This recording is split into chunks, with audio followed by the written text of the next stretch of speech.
thank you all so much for being here. Do you all know what a podcast is? Great. Fantastic.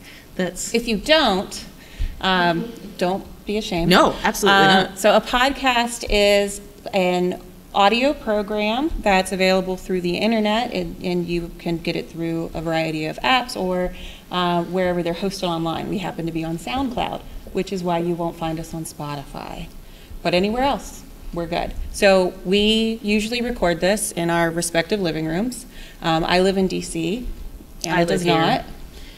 And so so we're used to reading from a script, which is a little bit different from presentations that you typically get. Not always. I mean, but we're going to be doing that here. So this is actually a recording. You guys are being recorded. You will be on the podcast episode that comes out, and we have some visuals. Yeah, accompanying we'll us. have some visuals.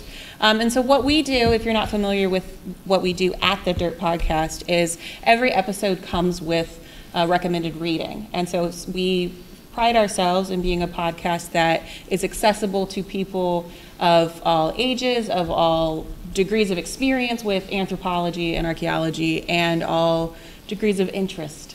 And so we have things from feature op-eds from the Huffington Post up through peer-reviewed journal articles. And so whatever it is that you're interested in, we want to be a resource. And also it's the sort of thing that if you hear an episode of our show and you like it, you can go to our show notes and you can get the makings of what could shape up to be a good bibliography for a term paper. So you can look at the stuff that we have on there, start there, and keep going from there. So we try to, but also if you just want to know something cool to tell people at brunch, that's what we're good for too. And we have fun with it. We try to make it. We try to have fun. I mean, you may have fun, but we have fun.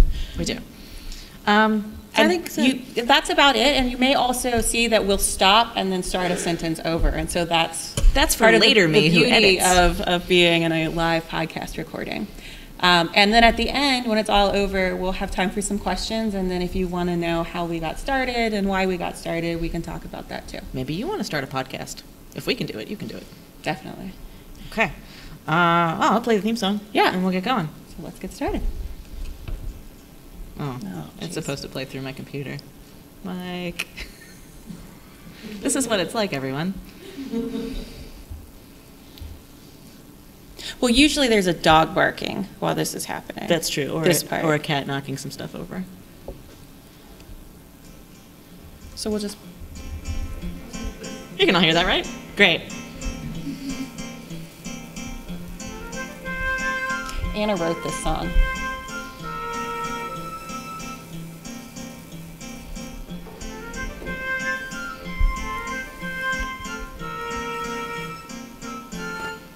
Great, now we've all heard.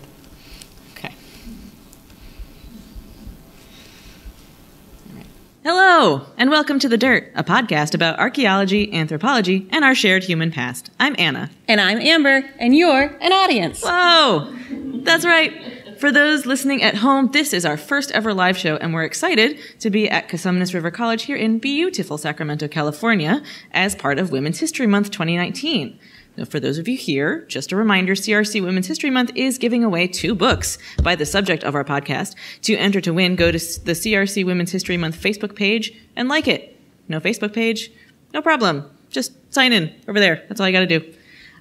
And since we're in California, and it's Women's History Month, and some of you are in the anthropology department, let's spend some time talking about a specific person that had an impact on all of those things. Let's head to the 19th century CE, shall we? Let's. So today's story is dedicated to Helen Hunt Jackson, a writer and social activist who spent most of her adult life in the wee baby state of California until her death in 1885. So, quick show of hands. How many of you have heard of Helen Hunt Jackson before you saw it on the poster? Nope. Cool. 0 people. Yep. And there might be a reason why. And I'm going to read to you what that reason is from Ruth Odell's 1939 biography of Helen Hunt Jackson. What appears to be a singular neglect by biographers of so significant a figure as Helen Hunt Jackson, H.H., author of Ramona and A Century of Dishonor, and one of the best-known writers of her era, is easily explained. During her lifetime, she was averse to publicity and, before her death, requested that if a life of hers had to be written, it should only be by no one but Mr. Hamilton W. Mabie. Members of her family, respecting her wishes, discouraged all attempts at a biography. Mr. Mabie died without writing one. In consequence, only short sketches or books treating her California period have appeared, and these, for the most part, are inaccurate and contradictory. So, she kind of meant that to happen. Mm-hmm. Well, too bad. Let's change that. Helen's story begins in 1830 when Professor Nathan Welby Fisk and his wife Deborah welcomed their baby daughter into the world in Amherst, Massachusetts. Theirs must have been a scholarly household, as Dad was a professor of languages, I guess just all languages of in general? All of them. And Mom noticed Helen's independent streak pretty early on, describing her as quite inclined to question everything. The Bible, she says, does not feel as if it were true. So that was a quote from a biographer. Well, it was from her mom. Well, it was a quote from her. The biographer quoted her mom. Yeah. Young Helen had an on-again, off-again relationship with formal education and spent time at a series of boarding schools and ultimately was well-educated for an American woman of the mid-19th century. In addition to usual, finishing school subjects, like how to get a husband or set a table, Helen also learned math, science, and philosophy. Which won't get you a husband. Mm-mm. Helen married in 1852, and her husband's career as a military officer meant frequent relocation for both of them, and for her, a chance to live at the artist colony of Newport, Rhode Island, and in Washington, D.C., where she met a number of the leading writers and publishers of her day.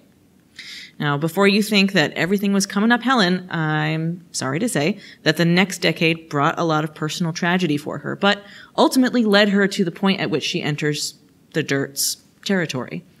Both of her children died, one in infancy and one as a young child. There's a possibly haunted photograph of her with one of her young children. And unfortunately, her husband was killed in a military accident in 1863. And so, as an escape from her grief and possible source of income, Helen Hunt threw herself into writing. Not that Helen Hunt, different Helen Hunt. She tapped her literary contacts, and in 1865, she was published for the first time, 2 poems in the New York Evening Post. Her first poetry collection, Verses, appeared in 1870, followed by a prose collection, Bits of Travel, in 1873. Now, by literary contacts, I think you mean the patron saint of sad sex, Emily Dickinson. That is who I mean. So, a much more famous person. They were born 2 months apart in Amherst. If this were a thing in 1830, their moms could have gone to the same prenatal yoga classes. But they didn't know each other growing up. It wasn't until this period when Helen got involved in her own poetry that they became friends, and they struck up a friendship that lasted for the rest of their lives. Well, yeah, I guess it became kind of one-sided there near the end. So speaking of that, Emily Dickinson once wrote to Helen's husband saying, "Helen of Troy will die, but Helen of Colorado, never." And also, it should be noted that for someone you've not heard of before today, Helen Hunt Jackson played a pretty significant role in making Emily Dickinson famous. Here's a snippet from the materials put out by the Emily Dickinson Museum.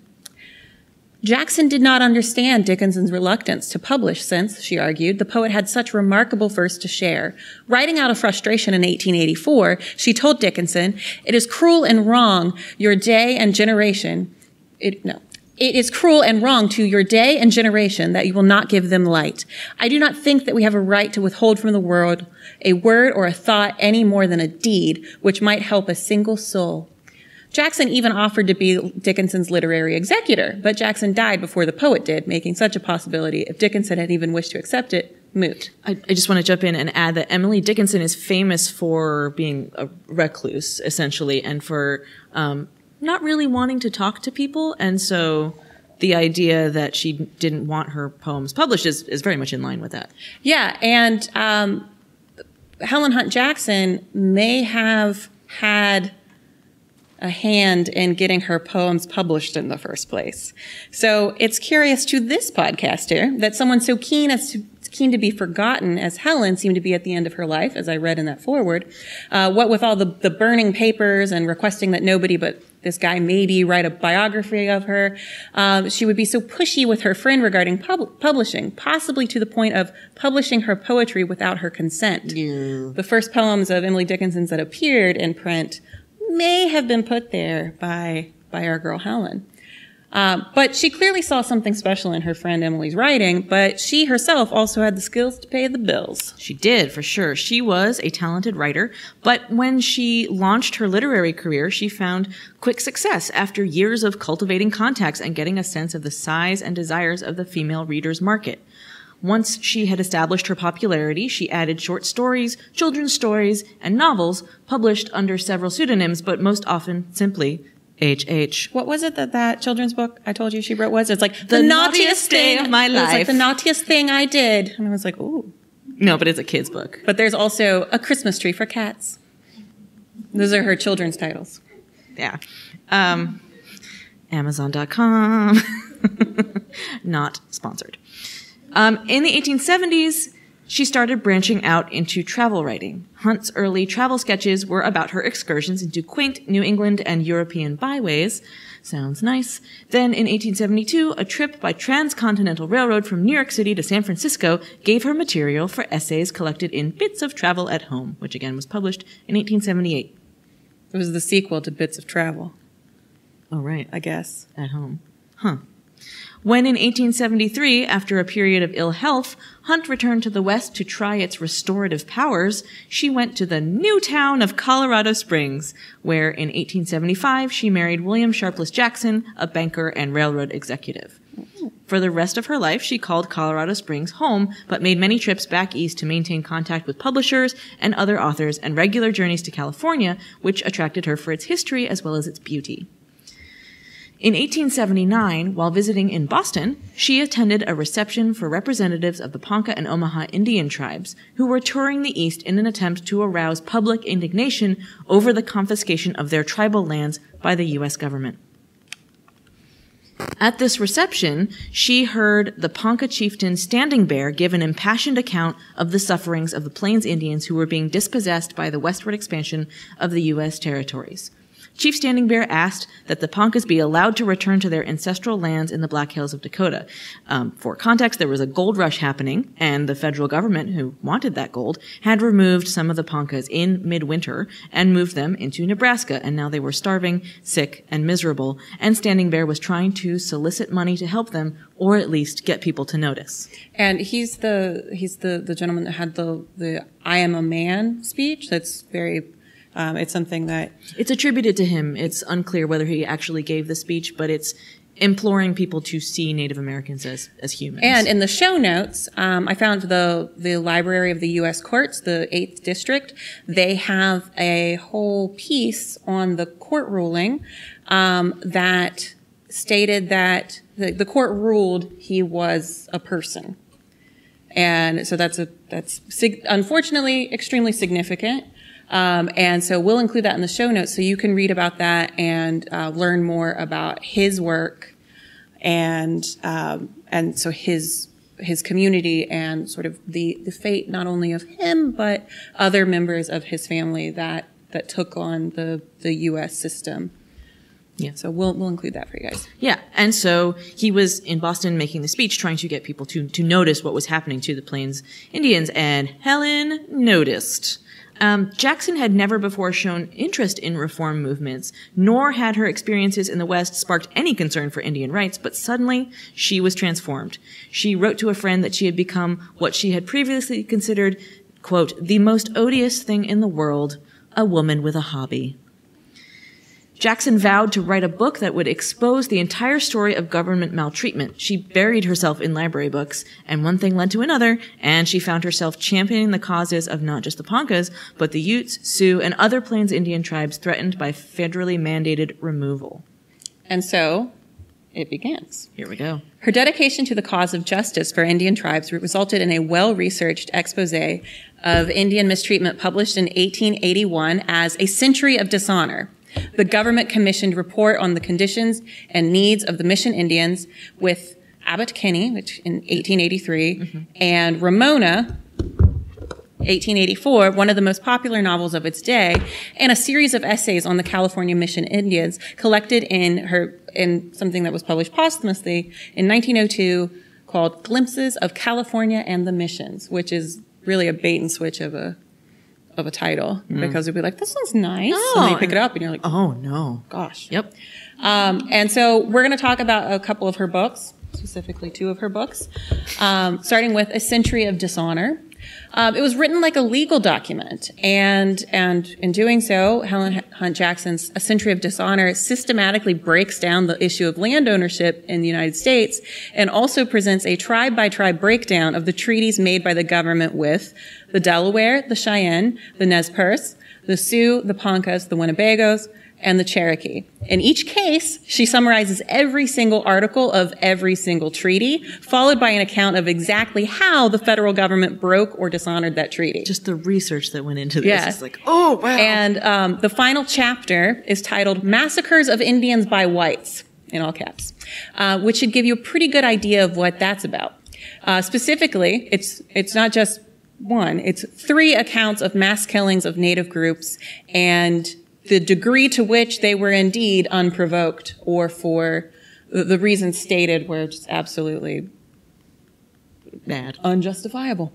And so the book was the culmination of 7 months worth of research into government reports and court cases. So I think she was really understating when she said she was a woman with a hobby. Because it's much more than a hobby went into this. No, it became her life's work. Yeah. And after it was published, Jackson remained a tireless and vocal advocate for Native American land rights. She sent approximately, conservatively, 1 zillion letters to politicians, newspaper editors, publishers, and like rich society folk, promoting her book and her cause. She also sent a copy to President Chester A. Arthur.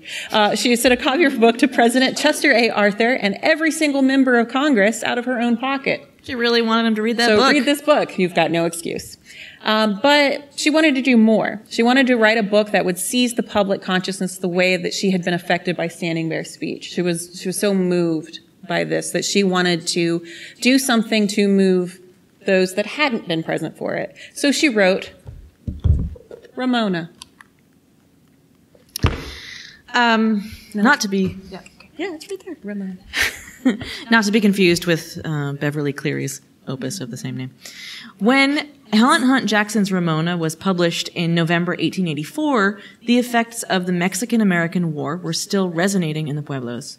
Native American and Mexican residents, treated as second-class citizens, were viewed as remnants of a faded past by the newly arrived residents from the East Coast. Jackson wrote the novel partly in an effort to bring awareness to the plight of Mexicans and Native Americans in California, a subject that she had previously explored in A Century of Dishonor. She wanted her book to have the same impact on Native Americans as the book Uncle Tom's Cabin had for black slaves. What resonated with readers, however, was not its intended political commentary, but the idyllic romance between 2 of its characters, Ramona, the daughter of a ranchero, and Alessandro, a Gabrielino Indian. Reputedly based on Helen Hunt Jackson's visit, on one of her visits to California, she visited a place called Rancho Camulos, which is in Piru, California, which is a little bit northwest of Los Angeles. The world portrayed by the novel was not based on factual events, but was instead a product of Jackson's own romantic and biased vision of the California lifestyle. Now, you might have noticed I said Californio there, and I'm not having vowel troubles. Californio is a term for a native of California who is a descendant of the Spanish-speaking communities that have existed in the area since Spanish colonization. This person is likely of mixed Spanish and indigenous Californian heritage. Jackson was trying to emphasize the humanity of these people because, oh my God, they're real, actual human beings. But the effect was one of romanticization. As a result, the novel had an almost opposite effect than had been intended by the author. Rather than shedding light on then contemporary issues, the novel stoked nostalgia for the bygone era of adobe missions, ranchos, handsome caballeros, and fierce, brown-eyed señoritas, becoming an instant classic for those who longed for a new life in the newly acquired landscape of the Southwest. And, you know, that nostalgia was probably almost definitely for a place that didn't exist. ever. And so it's both a sort of whitewashing of the past and a nostalgia for something that wasn't real. Helen's career ended hardly a year later. And she, despite her best efforts, she was eulogized in newspapers from coast to coast. Publishers rushed to produce reprints and new collections of her work. And Helen Hunt Jackson experienced a surge of posthumous fame. Ramona became the impetus for the romanticization of Southern California history. For a time, a body of literature about Ramona country flourished, and various sites from the book became tourist attractions. This is when tourism was pretty new, especially in this part of the country. Because they just built the railroad, and people were like, we can go where? We can go to Ramona country. Wow. And so since then, it's gone through over 300 printings and transformations into stage plays, movies, and pageants. When her nonfiction writings didn't initiate the types of reforms that Jackson thought they deserved and that she sought, she said of Ramona, quote, "I'm going to write a novel in which will be set forth some Indian experiences in a way to move people's hearts. People will read a novel when they will not read serious books." Critics and readers responded positively, but Jackson was dismayed by the focus of the reviews. Quote, "Not one word for the Indians. I put my heart and soul in the book for them. It is a dead failure." Instead of recognizing Jackson's intent and maybe acting on it, readers were captivated by the charm of the Southern California setting and a romance between what they considered to be a half-breed girl raised by an aristocratic Spanish family and an Indian forced off his tribal lands by white encroachers. Everybody missed the point. Yep. And now we're going to make the point by taking a moment to talk about what she was trying to say, what was actually happening at this time with Native American groups. Yes, the U.S. federal government was a big part of this forced relocation, but the mistreatment of Native American groups by government and colonial powers was by no means a new phenomenon in the 1800s. So this is pulled from a recent paper by Benjamin Madley in Pacific Historical Review, and it looks at the California missions as this country's earliest form of mass incarceration. So, colonial governments, especially the Spanish, if we're talking about the west coast of the U.S., had an established habit of capturing, holding, and transporting Native Americans against their will. In 1493, Christopher Columbus sailed back to Spain with around a dozen Arawak people taken from Caribbean islands. This was basically to show his royal patrons, oh, hey, look at all these slaves we could sell. And in 1495, Columbus sold 550 Arawaks from what was then Hispaniola, which is now Haiti and the Dominican Republic. And sidebar, longtime listeners of The Dirt will know from our Columbus Day special, in which we talked about the Taino, he contravened orders from, not that I'm coming here to bat for the Spanish Empire, but they said, do not capture these people. Right, he brought those Arawak Indians to Spain and was like, look, slaves. And they were like, no, he wrote, don't do he that. was like, what if we enslaved people? And the queen was like, nah. Let's pass on that. And he's like, oh, I did it. I didn't hear you over the sound of me so that's enslaving these people. So that's a shame. Yep. But that's a little callback to our episode last October in which we talked about the Taino communities who exist even today. Yes. So check that out at thedirtpod.com. So that was a rough start for Spain New World relations. But New World. But for the next 200 years or so, Spain paid relatively little attention to the Americas. But then, in 1769, worried that Britain, the Netherlands, and Russia would get the jump on their U.S. territories, especially California, Spain began colonizing the region.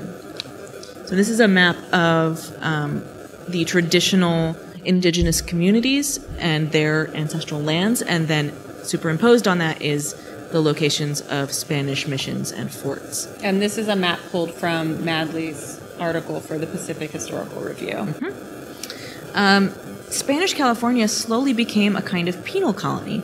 Spaniards, facing a profound immigrant shortage, forcibly contained California Indians, in part to secure labor. As early as 1780, California Governor Philippe de Neve, sure, critiqued California missions, describing, quote, the Indians' fate as worse than that of slaves, end quote. Unsurprisingly, thousands of California Indians fled the missions as refugees. Their motives varied as the interrogations of a dozen captured after fleeing Mission San Francisco, you may have heard of it, in 1797 make clear. A man named Tiburcio had suffered 5 whippings for weeping. Oh, so content warning. Yes, content warning, violence, and mistreatment of humans. Yeah, like human rights violations. Yep. So, sorry. Tiburcio had suffered 5 whippings for weeping when his wife and child died. Magin had endured the stocks while sick. Tarazon had visited home and stayed there. Claudio had been, quote, beaten with a stick and forced to work when ill, end quote. Jose Manuel had been bludgeoned. Liberato, quote, ran away to escape dying of hunger as his mother, 2 brothers, and 3 nephews had done, end quote. And a man named Otalon had been, quote, flogged for not caring for his wife after she had sinned with the vaquero. Yep. So, although often motivated by fear of violence or by individual desperation, quote, fleeing from the missions became a collective expression of rebellion, end quote, according to historian George Harwood Phillips. Mexico won independence from Spain in 1821 and made all indigenous persons citizens, creating the basis for the legal emancipation of California mission Indians under Mexican law. In 1826, California Governor Jose Maria de Echeandia allowed potentially self-supporting and married or adult California mission Indians to request emancipation, quote, provided they had been Christians from childhood or for 15 years, end quote. California's missions took a terrible toll on indigenous lives. It was, to say the least.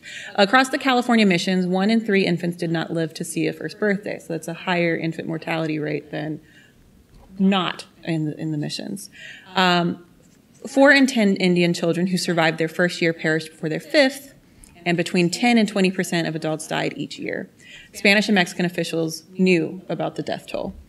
Yet, they maintained and expanded the mission system and its regime of spatial confinement for decades. By December 1834, Franciscans had reportedly baptized some 89,800 California Indians and buried some 66,100. Those are some numbers. But today's story is specifically about Helen Hunt Jackson, so let's step back and return to her. From the publication of A Century of Dishonor onward, through her most passionate advocacy on behalf of Indigenous Americans, Helen was gravely sick. She tried to conceal the extent of her illness from those around her, but that became more difficult when she lost 45 pounds in 7 weeks in the spring of 1885. And about 18 months before that, she fell down the stairs and broke her hip. Yeah, so while she was in recovery, she realized that there wasn't getting better. Yeah. It wasn't revealed until later, after the spring of 1885, that she was living with cancer through this period. One of the last conscious actions she took before the doctors administered morphine, right up there with sending for her husband, was writing a letter to the president. So this is from August 8th, 1885, to Grover Cleveland, who had succeeded Chester Arthur. Dear Sir, from my deathbed, I send you a message of heartfelt thanks for what you have already done for the Indians. I ask you to read my Century of Dishonor. I am dying happier for the belief I have that it is your hand that is destined to strike the first steady blow toward lifting this burden of infamy from our country and righting the wrongs of the Indian race. With respect and gratitude, Helen Jackson. 10 days later, Helen Hunt Jackson was dead. Despite the hopeful tone of her letter to President Cleveland, Helen often expressed regret at the end of her life that she hadn't started her writing career soon enough and hadn't begun to work on behalf of Indigenous Americans early enough. These feelings came through in her poetry as well, seen in stanzas from 2 of her last poems. I'm going to quote from those. The first one is a poem called The Song He Never Wrote. Why did I halt and weakly tremble? Even in heaven the memory smote. Fool to be dumb and to dissemble. Alas, for the song I never wrote. And then a poem titled A Last Prayer. It was kind of a theme there. Yep. There. Sure was. Father, I scarcely dare to pray. So clear I see, now it is done, that I have wasted half my day and left my work but just begun. Yeah. So at the end of her life, Helen believed that her only surviving works would be A Century of Dishonor and Ramona. Which we're giving away after the show. Which, given her reception to Ramona's reception, was probably a huge bummer for her. And according to WorldCat, which is a library catalog that aggregates catalogs of academic libraries all over the world, A Century of Dishonor, a sketch of the United States government's dealings with some Indian tribes, that's the full title. Has been published in 152 editions, between the most recent of which being in 2015, and that's just in English. And it's held in 4,776 libraries worldwide. So not bad. Yeah, not bad. More books than I got. And then, yeah, definitely. And then Ramona, a story, has 344 editions, published most recently in 2016 in 11 languages and held by 5,527 libraries worldwide. Yeah, and keep in mind that at the time that it was published, it was one of the most popular fiction books around. I mean, it started a tourism craze. They wanted to go to Ramona country. Yeah. And they got there and they're like, ooh. Yikes. Overall, she has to her name 551 works in 2,165 publications in 10 languages, which even that says 11 languages, so WorldCat, I don't know, and 35,711 library holdings. So we didn't touch on it here much, but her essays and travel writing were also a total game changer. She played a significant role in sparking tourism to California, especially Southern California.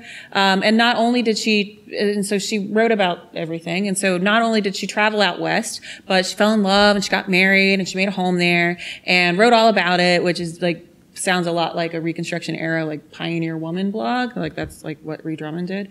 But God, like, okay, no 45-year-old like moms like listening to this. I know who Ree Drummond is. Great. I'm on the 45-year-old mom train. She makes a mean Salisbury steak. She does. So while the majority of her books, essays, and poems have fallen into relative obscurity, Helen Hunt Jackson's advocacy blazed a trail for future reformers and really white allies for indigenous American communities. And if you'll pardon a bit of editorializing on my part, which is another thing that happens a lot in the episodes that gets edited out later, her story is really one that flies in the face of arguments that people have that are like, oh, it was a different time. And like, when you have like horrible things happening and it's like, oh, that's just the way things were. It was a different time. And that's just what life was like then. Because it was possible to live in that time in those social conditions and recognize that what the United States government was doing was absolutely reprehensible.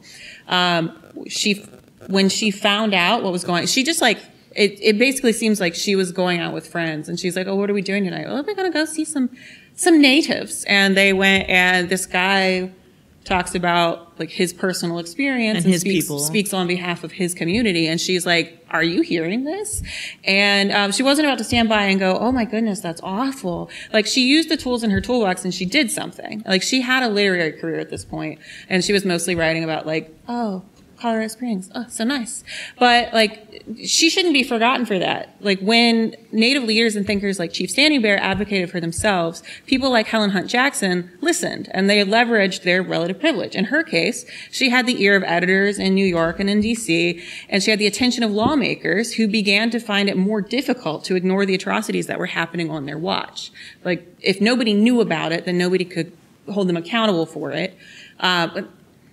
Nobody that they would listen to knew about it. Nobody would. And so the final years of her life included important first steps towards calling out U.S. government failings and mistreatment. Like A Century of Dishonor was one of the first times that somebody said, like, the U.S. government said they would do this, and then they did the opposite of that, which is horrible. And the fact that it's written like a legal treatise lends it that much more weight. Yeah, because it's a serious book. So, you know, she said she wanted to write Ramona because people were probably like, this is dense. And so she wrote Ramona and everyone's like, oh, it's so fun. And so like, that's not what I want. Yeah. And unfortunately she couldn't find a happy medium. So she made space for other organizations that were consistent of white allies, like the Indian Rights Association and the Women's National Indian Association. And both of those were very popular. And so they were analogous to like the abolitionist societies that existed through the 18th and 19th centuries, where it's just like people who are raising funds and things like the people who just want to do something that are far removed from the actual space where things are happening. And if she had been able to continue her work after Ramona backfired on her,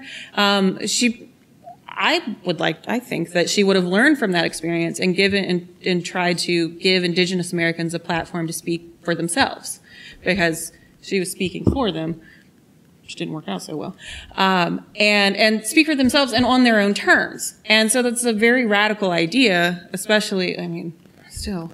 But given the progress she made in her life, if you think about the amount of time from her first learning of this situation happening in her country to doing all of this. 7 months. Yeah, like if she had more time, like I wouldn't put it past our girl to like have actually been like a really great ally. Yeah. And that is the story of Helen Hunt Jackson. So thank you all very, very much for listening, and thank you to Cosumnes River College Women's History Month for having us. This part's for the podcast. We'll be back in your ears soon. You can put us there via SoundCloud, Apple Podcasts, or the podcast platform of your choosing. You can follow us on Facebook at The Dirt Podcast. On Twitter, we're at Dirt Podcast. And on Instagram, we're at The Dirt Pod. And you can see all of those together on our website, thedirtpod.com. And if you have thoughts, questions, you want to know more, you can email us at thedirtpodcast@gmail.com. Thanks for listening. We love you. Bye. Great. Thank you, everybody.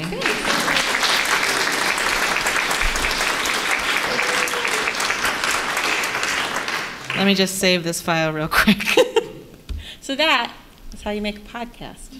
You talk into a microphone in your living room, and people all over the world listen to you, which is... It's amazing. Baffling. We have listeners on every continent except Antarctica. We've got to crack those penguins. I know. Crack the penguin market. But yeah, if you want to find us, these are where we are on social media. You can follow us. Please do follow us. We're fun. We're fun on social media. We have a great community. Why don't we talk a little bit about... Why don't we see if we have questions? I think somebody has a question in the front row. Did you have a question? Yeah. So the... I am a man. I am a man. Yeah. Yeah. Sorry. Yeah, so that's something that there is a very easily it seems very much available book of that name that is a biography of Chief Standing Bear and his work. So you can find that. Yeah, and there's learn also more. If you are familiar with podcasts in general, there's also a Stuff You Missed in History class podcast episode about that speech and about whether or not he actually gave it. Yeah, it's a good. Yeah. And the thing from the U.S. Courts Library about it blew my mind. Like where it was. Let me pull it up and I'll tell you more about it because it also will have more information about that. It'll also be available on our show notes. I know, but while we're here. No, I'm just saying. In case everybody in this room wants to read. I'm not gonna read the whole thing to you, but page 1. But it's so wild to me that like government agencies are like, oh, here's some like fun things to learn about this thing, and it's about somebody being like, oh, this person's a human being, but his brother isn't, because like the law stipulates, and it's like you're saying this like right now, like. Yeah, it's a document that says this person is not a person. Yeah, and so this was a case it was the result of, this was in 1879. Judge Elmer Dundee summarized his opinion on the United States versus Crook with 5 points, and this is the case that states that an Indian is a person, and it's. But only a specific.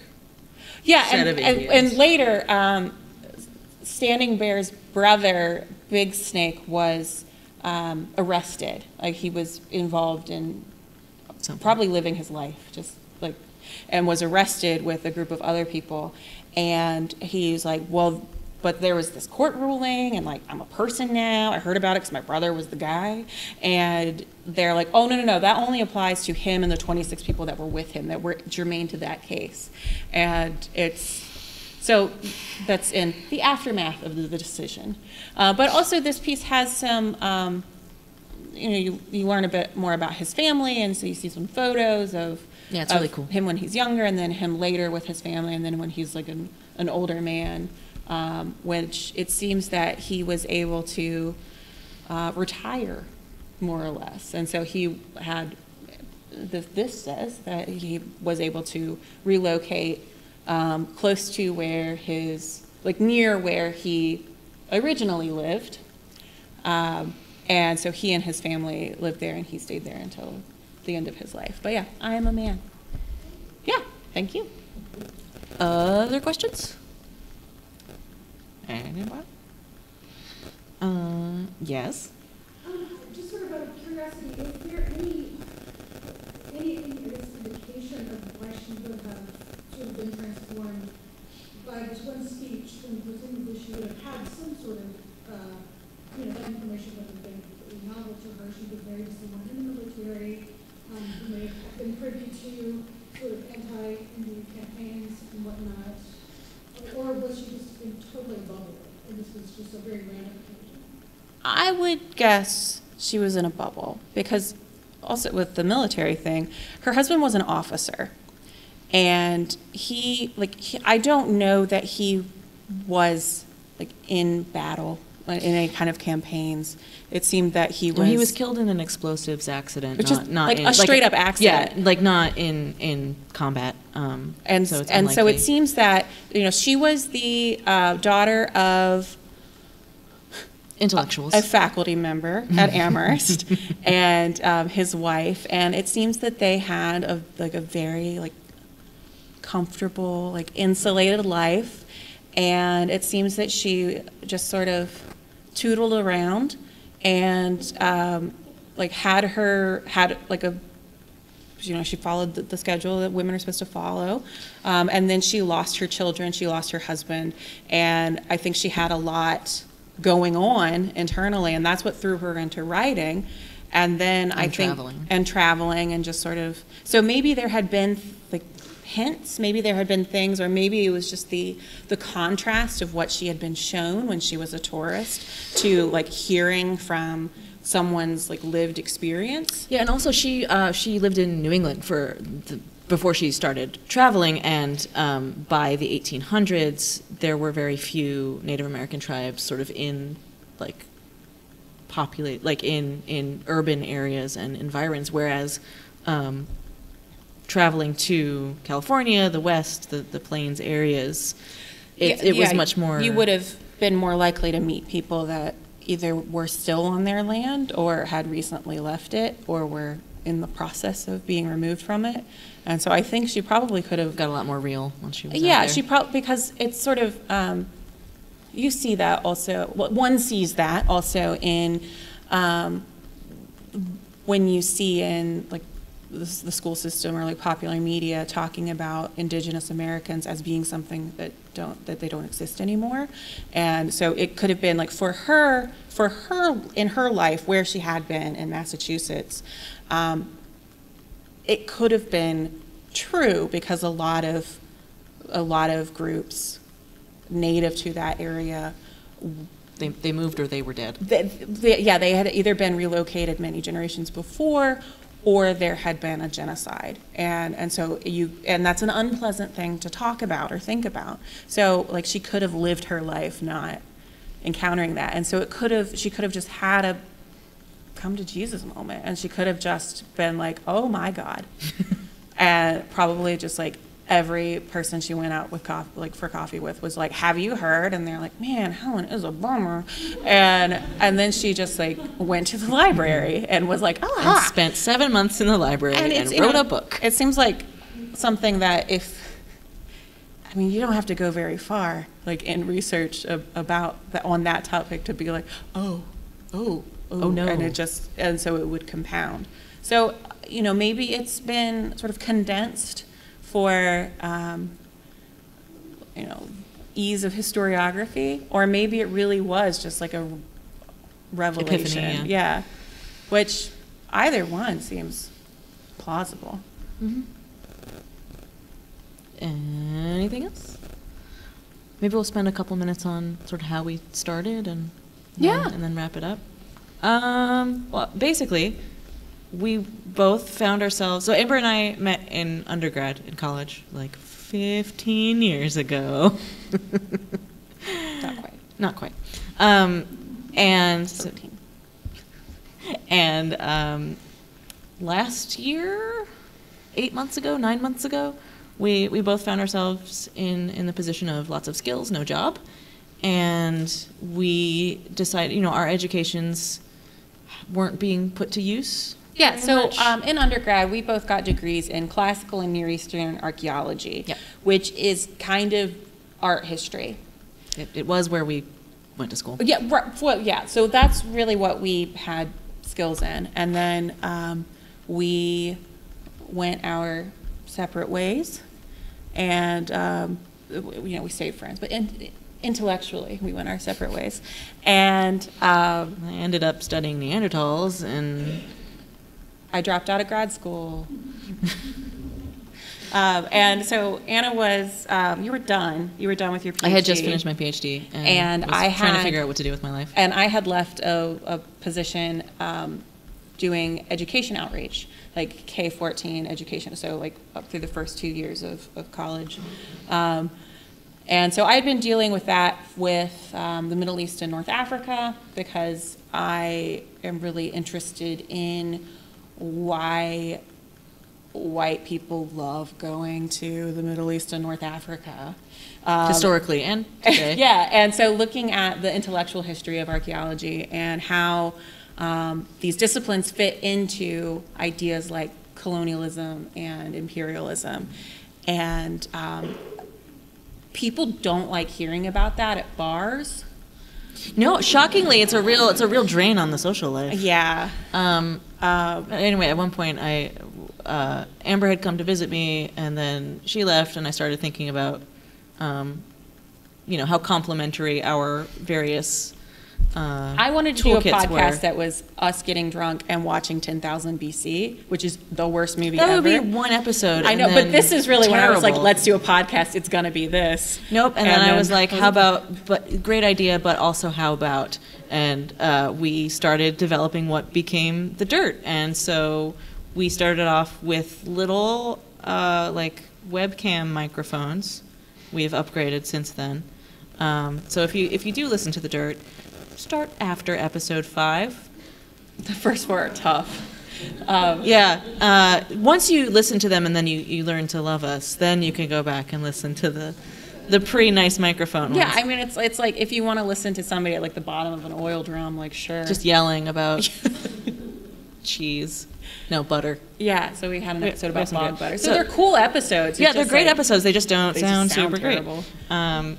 Yeah, and so we worked out how to host our audio on SoundCloud, and we've worked out sort of the business aspect of it. And if you would like to learn more about that in more detail, if you really are interested in podcasting, we're happy to talk to you about it. But you can. Yeah. What? Say again? We still do that. We have on Patreon. We have a show called Dirt After Dark. Oh, that's So that's one thing. We are completely self-funded. Well, that and no, we are. I mean, we are supported by. We made $6 last tax year, which is great. Yeah, we were not in the hole any money. $6 whole dollars. We pay for our website hosting. We pay for the sound, because merch. You can't just put audio files on a website. Because it eats up a lot of bandwidth, and then they'll cut you off. So you have to pay for that. And so we pay for that. We have an incident of advertising on like Facebook. And then we went to the American Anthropological Association meeting. I went to the Society for California Archaeology. And so that money, you're going to the SAAs, and so we are able to put that money like back into it and see other people and interview people. It's been really cool. So we are supported by a Patreon. Yeah, so we have account. a Patreon, and so what we do with that, we're not trying to, if you want to, it's Patreon.com/thedirtpodcast. But we have, so on it, we have, we do extra stuff for people that give us a little bit more money. And so we have tiers. A show that we do called Deep Cuts, and that's where we do a closer look at something. Something that we've covered in the past few weeks.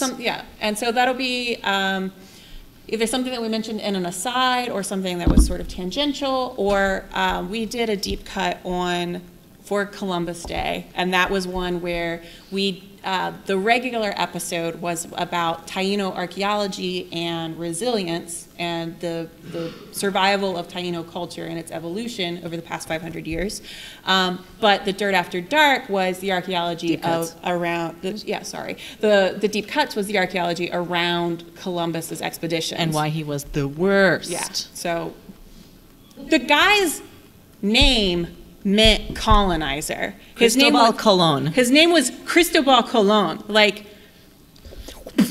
I screamed that at everyone I saw for like a week, where I was just like, did you know this? Several times. Yeah. And I didn't know that. But to get back to your question about the drinking, and then we do an old news show. So we do shows that are like extra stuff, like news articles from. Yeah. But we also for the top tier of Patreon donors, we do a show called Dirt After Dark, which is where we say the swear words and where we talk about the topics that people might not be comfortable listening to with their kids. Or their kids might not be comfortable listening to with their moms. parents. Yeah. And so those episodes are fun. We did one on like graffiti. We did one on lewd graffiti. We did one on venereal disease, on treatment of STIs and like evidence for both their presence and their treatment. And then we did one on ancient aliens theories. And man, that has yielded some feedback. Yeah, that was the source of our only negative commentary was some like middle-aged grumpy man who was like, these clowns. I Googled him and like, okay. But also like somebody's got like a concept album about ancient aliens, and they want us to like feature them. They were like, I heard you did a show about ancient aliens and you like them. Please feature my space music. And we were like, sir, I don't think you listened to the episode, sir. And we did an episode about Aleister Crowley and Thelema and looking at the actual sources that he like made-uppy druidy things. And so those are sort of saltier episodes. Yeah, we have fun with those. And so that's something that in the future we want to do live shows at schools or like museums and things, and then we can have a later one for the grown-ups. And 21 and over, after show. So the Dirt After Dark is like our grown-up show. So something for everyone. So you can access it through Patreon. Yeah, so that's the one that's behind a paywall. But I'll be totally honest, if this is something that you're like writing a paper on, or I don't know, but like we're not gonna like withhold knowledge from people. No, get a note from your professor, and we'll holler at us, and we'll send you the file. We'll send you the file, so you can see everything that we like, all of our bonus stuff. You can see what they are, and also some of them that are really relevant. Like we'll excerpt it for the main feed. Cut out any salty parts and. Yeah, and you missed one once. One time, I missed a word one time. I will never hear the end of it. We've been around for 9 months now, and we are just at almost 30,000 downloads. Which, given we've spent about $15 on advertising, is like kind of amazing. Yeah, it's been great, and what else was I going to say about? I don't know, but a lot of our listeners are real people. They're not bots. No, yeah, and it's great, and we it's really, really wonderful getting the occasional feedback either through Instagram or like we have a submission form on our webpage, and people just saying like either I really like this episode, here's this thing that it made me think of, did you guys know about this, which is amazing, but also just like thanks for what you guys do, like just like real people listening to what we're interested in and excited about, and also getting excited about it. It's like contagious, and it's really been fulfilling. So if you find yourself in a position of wanting to have a creative outlet for using your education, using your skills for whatever you're interested in. And also like your experience and like your background. Because our, like who we are as people has a lot to do with, like has a lot of effect on the topics we choose and the way we talk about it and what we choose not to talk about and what we choose to like deliberately, like there are plenty of things that we don't give a platform to. Yeah, like Christopher Columbus. And like we get it. We get it. He has a day, right? But, he's actually the worst. But like there are things that we try to give. And like one of the episodes that we got the most feedback about of people being like, I've never heard this is so cool, is we talked about the medieval Swahili coast. Oh yeah. And we talked about Kisawani, and we talked about the role that Northern Africa played. That Zanzibar and the area around it, it was a huge player in the global economy. Yeah, but when you think Middle Ages, you think white guys running around in chainmail, not so much anyone else. Yeah, and so like we did an episode about that and the archaeology of it, and people were like, I've never heard of this. This is so cool. And that's what we like. And also on our website, I haven't updated it for a minute, but we have a map that we update with every place we talk about, because we're trying. Got to fill in that map. We're trying very hard not to leave like places and times and spaces out. And so we will look and see what we've done lately, and we'll try to pursue either people to interview or stories about things, or just looking at what's happening in the archaeology or the anthropology of regions. And we try to use the small platform that we have to draw people's attention to that, and to try to help direct people to experts about those things. We never, unless we are actually experts on the topic that we happen to be talking about, we never portray ourselves as experts. It's like, hey, we learned about this thing that is really cool and we want to share with you guys. Here are more resources if you get interested. Talk to these people, not us. Yeah, so we try to just like pass it on. Yeah. You guys have other questions? Okay. I think that's it. I think that's all. Thank you all so much for coming. Thank you for coming. This was really fun.